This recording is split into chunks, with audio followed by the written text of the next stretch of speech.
市場期待已久嘅中美元首會晤，再加上香港跟隨美國嘅減息步伐，都為到10月嘅樓市帶嚟憧憬同埋刺激。二手成交明顯咁提速，帶動到整體嘅樓市都向上做好。從10月份嘅股價表現分析嚟睇，綜合物業股價量係按月輕微上升5.8%，連升2個月，總量創咗今年第2高數字。當中涉及買賣嘅成交股價亦都按月輕微增長1.4%，已經連升6個月㗎啦，總量亦都創咗今年新高，反映咗過去嗰半年之間成交量一直穩步上揚，帶動到相關嘅股價需求。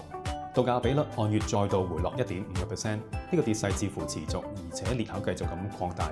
由於升市嘅信號越嚟越明顯，市場嘅信心一路累積啦，咁亦都壯大咗業主嘅心態，令到追價嘅情況越嚟越普遍，咁難免短期之內會影響估到價比率。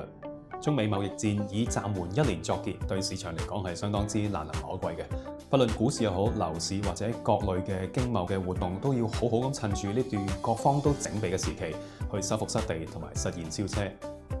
留意到有部分大型銀行因為年底可能已經收夠籌啦，或者其他嘅商業考量而放慢佢哋嘅按揭步伐。但若然市況持續咁做好，加上呢個低息環境之下，相信啲次一線嘅銀行都會適時咁調整佢哋嘅按揭業務取態，加入市場分一杯羹嘅。預期年底至下年初有機會係掀起一波小型嘅按揭爭奪戰。